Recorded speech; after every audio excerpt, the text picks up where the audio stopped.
আসসালামু আলাইকুম ওয়া রাহমাতুল্লাহ। সবাইকে এসপি ক্লাসের নতুন ক্লাসে স্বাগতম জানাচ্ছি। আজকে তোমাদের সাথে আমি আলোচনা করব তোমাদের বিজ্ঞান বইয়ের প্রথম অধ্যায় প্রাণী জগতের শ্রেণীবিন্যাস। এই অধ্যায়ে প্রথম যে সৃজনশীল প্রশ্নটি তোমাদের রয়েছে, এই সৃজনশীল প্রশ্নের উত্তর নিয়ে, সৃজনশীল প্রশ্নগুলোর উত্তর নিয়ে আমরা এখানে দুইটি ছবি দেখতে পাচ্ছি। প্রথম ছবিকে চিহ্নিত করা হয়েছে পি দিয়ে এবং দ্বিতীয় ছবিকে চিহ্নিত করা হয়েছে কিউ দিয়ে। ঠিক আছে, তো এই উদ্দীপকের আলোকে চারটি প্রশ্ন।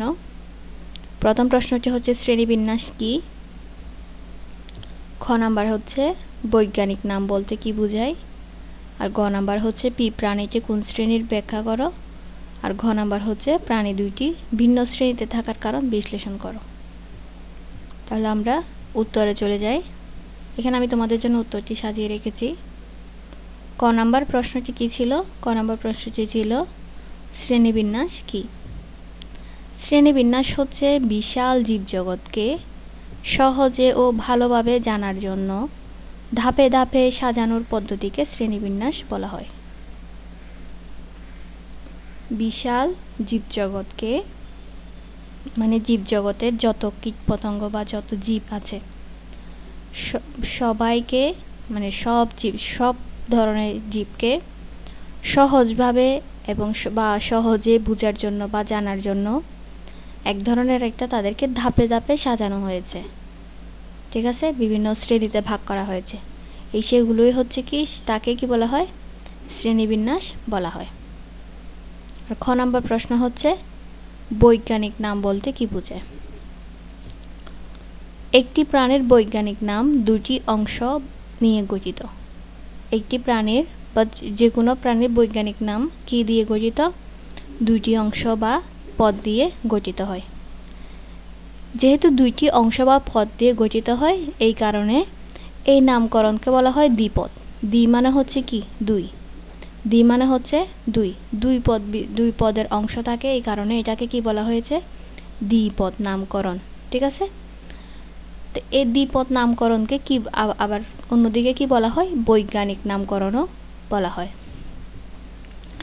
এটি জীবের প্রজাতিকে আলাদাভাবে চিহ্নিত করে। কোনটি? বৈজ্ঞানিক নাম। প্রতিটি জীবের আলাদা আলাদা যে বৈজ্ঞানিক নাম থাকে, সেই বৈজ্ঞানিক নামগুলোর মাধ্যমে প্রতিটি জীবকে আলাদা আলাদাভাবে কি করা হয়? চিহ্নিত করা যায়। নামের প্রথম অংশটি হচ্ছে কি? গণ, এবং পরের অংশটি বোঝায় প্রজাতি। বৈজ্ঞানিক নামে আমরা শুরুতেই পড়েছি যে কয়টি অংশ থাকে? দুইটি অংশ থাকে। প্রথম অংশকে বলা হয় গণ এবং পরের অংশটিকে বলা হয় প্রজাতি।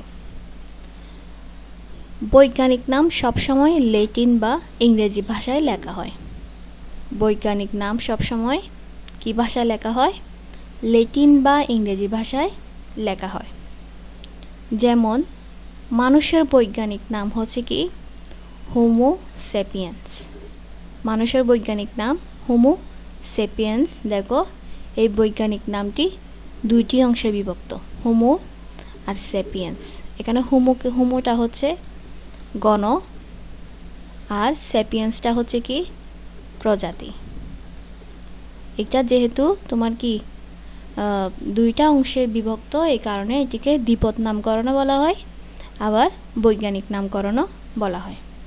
ঠিক আছে, আমাদের পরবর্তী প্রশ্ন হচ্ছে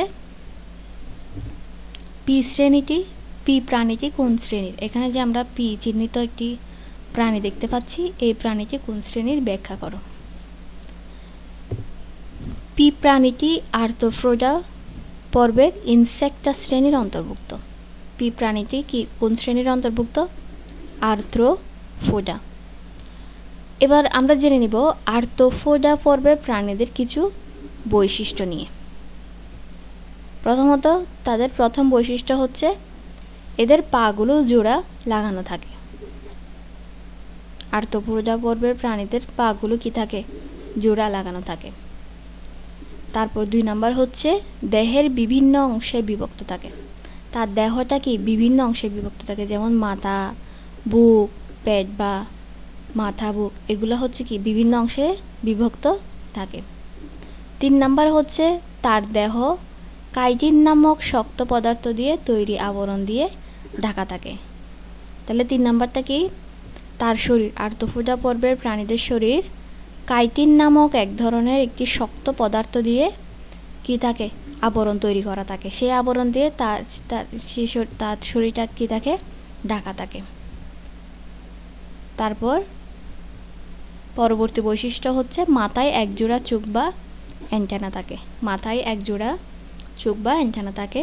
এবং সর্বশেষ সাধারণ বৈশিষ্ট্যটি হচ্ছে তার দেহের রক্তপূর্ণ গহ্বরকে হিমোসিল বলে। তাহলে আর্থ্রোপোডা পর্বের প্রাণীদের রক্তপূর্ণ গহ্বরকে কি বলে? হিমোসিল বলে। এখানে যে তথ্যগুলো আছে তথ্যগুলো খুব খুব গুরুত্বপূর্ণ। এগুলো তোমাদের বহু নির্বাচনী প্রশ্নতে প্রায় সময় তোমরা পেয়ে থাকবে। এই কারণে অবশ্যই এগুলো তোমরা মনে রাখবে। উপরের বৈশিষ্ট্যগুলো পি চিত্রের প্রাণীদের মধ্যে দেখা যায়, তাই প্রাণীটি আর্থ্রোপোডা পর্বের এবং ইনসেক্টা বা পতঙ্গ শ্রেণীর প্রাণী। বুঝতে পেরেছো আশা করি।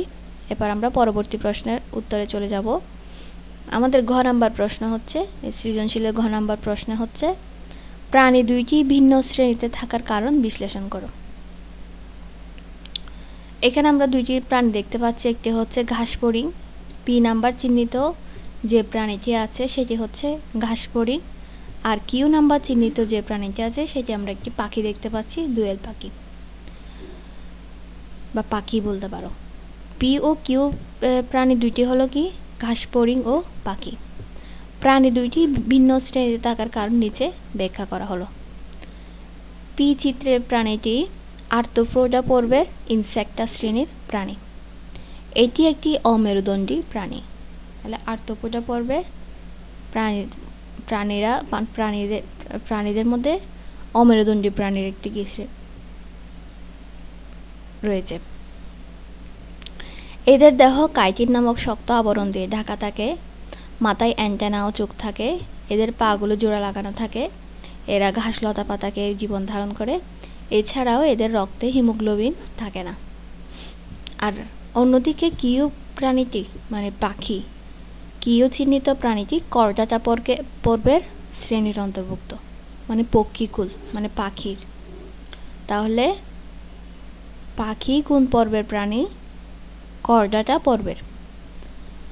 এখন আমরা দেখব পক্ষীকুল শ্রেণীর মানে কর্ডাটা পর্বের পক্ষীকুল শ্রেণীর প্রাণীদের বৈশিষ্ট্য কি কি থাকে। 1 নাম্বার হচ্ছে দেহ পালক দিয়ে ঢাকা থাকে। কর্ডাটা পর্বের প্রাণীদের দেহ পালক দিয়ে ঢাকা থাকে। 2 নাম্বার হচ্ছে সামনের পা দুটি ডানায় পরিণত হয় এবং চোয়াল ঠোঁটে পরিণত হয়। তাদের হাড় শক্ত, ফাফা ও হালকা। কর্ডাটা পর্বের পক্ষীকুল শ্রেণীর প্রাণীদের হাড় শক্ত থাকে। আর হাড়গুলো কি থাকে? ভারী থাকে না, হালকা থাকে। ফাফা মানে ভেতরে খালি। ফাফা মানে হচ্ছে যে জিনিসগুলো ভেতরে খালি থাকে এগুলোকে ফাফা বলা হয়। ভেতরে খালি, ফাফা ও হালকা হয়। এবং ফুসফুসের সাথে বাতাস ধারণ করার থলি থাকে।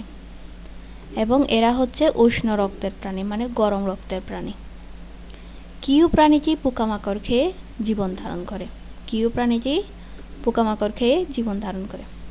চিত্রের প্রাণী দুটির বৈশিষ্ট্য তুলনা করলে দেখা যায় যে এদের শারীরিক গঠন, পর্ব ও শ্রেণীগত পার্থক্য থাকার কারণে প্রাণী দুটিকে আলাদা আলাদা শ্রেণীতে রাখা হয়েছে। এটি হচ্ছে তোমাদের জীবজগতের শ্রেণীবিন্যাস অধ্যায়ে যে প্রথম সৃজনশীলটি আছে প্রাণী জগতের শ্রেণীবিন্যাস অধ্যায়ে তোমাদের 1 নম্বর সৃজনশীল প্রশ্নের উত্তর। পরবর্তী ক্লাসে তোমাদের সাথে আলোচনা করব 2য় নম্বর সৃজনশীল প্রশ্নের উত্তর নিয়ে। নতুন ক্লাসগুলো পাওয়ার জন্য অবশ্যই চ্যানেলটি সাবস্ক্রাইব করে রাখবে। আজকে পর্যন্তই। খুদা হাফেজ। আসসালামু আলাইকুম।